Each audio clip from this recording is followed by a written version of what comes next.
All right, welcome back to Hometown Hoops here on NBC 25, Week 2.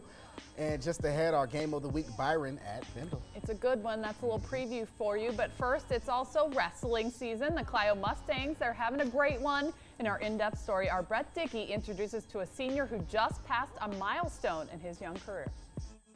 It's been an up and down year for the Clio wrestling team, but despite the adversity, they finished 4th in the county. And a special touch of leadership has the Mustangs very optimistic.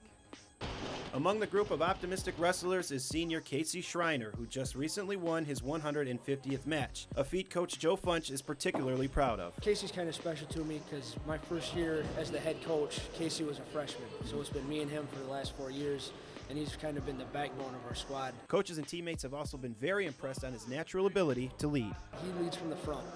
He's one of those guys that goes up front and says, follow me, and this is how it's supposed to be done. And the team's feeding off it. He's always kind of helping me out in practice, you know. Everybody does something wrong, he's always with me. Pushing everyone, trying to get them to get better, all that. The day Casey hit 150 wins is one that he will always remember. Clinton Memorial Tournament.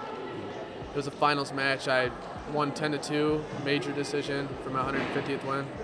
Big milestone, big congratulations for me. And then I received MVP for the tournament. And as the Mustangs head to states, Casey knows it's not all about him. I have to say, like, state run-wise, I'm sure we can get 5 or 6 people going to regionals, maybe 3, 4 going to states. And no regrets for Casey Schreiner as a very productive high school career comes to an end. It's very upsetting knowing that this is my last year wrestling. I could move on to college, but I'm going to have to end it here. But I'd like to say that, I mean, wrestling here has been a blast for me. It's been fun. Schreiner will be rolling up the mats for now as he plans on attending college locally in his hopes to become a nurse. Brett Dickey, NBC 25. All right, thanks so much, Brett. So far, the GAC Blue has been pretty competitive. Hamady leads the way as the only unbeaten, but just behind them are Byron and Bendle, each with 1 loss, which makes tonight's game of the week important for both. Announcements, Eagles, you got pretty standard here. You got the chest bump. The Tigers, oh, there's that. Okay, Bendle gets on the board first. Dion Reed from the corner nails it. It's 3-zip Tigers.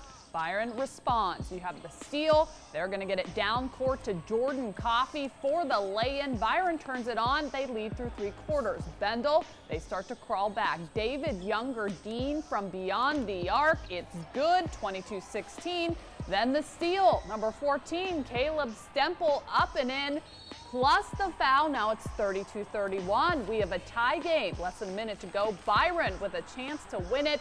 The shot is no good at the buzzer. We go to overtime. First possession for the Eagles. Alex Karen is open.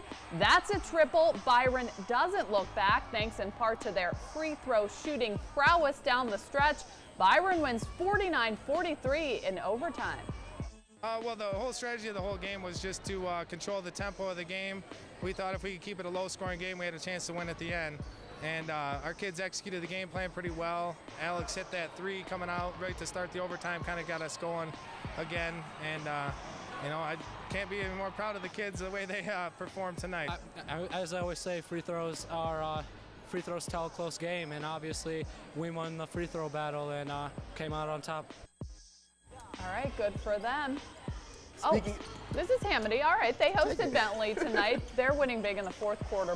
Bulldogs Wyatt Thomas, the junior, for 2 with 68-20 Hawks. Later, Hamady rebounds, gets it down court after some good rebounding there. The Xavier Norris, check out the sophomore's moves. And the crowd is absolutely loving it. I had to get a shot of them. They were feeling it. Time winding down. Jamal Demps. No look pass to John Brown. Hamady is still rolling. They win huge, 76-20, and they are still undefeated. All right, so the GAC Red Beecher still undefeated as they host Durand. Beecher coming up with a lot of turnovers, but not here though. It's Eli Walter inside for the Railroaders, scoring the game's first basket. But the Bucks, you know what they did. They turned up the pressure, and this time they get one. Emmanuel Pfeiffer coming up with it, and Emmanuel Pfeiffer all the way. No stopping Beecher after that one. Yeah, I got a dunk too. Nice. Look at that.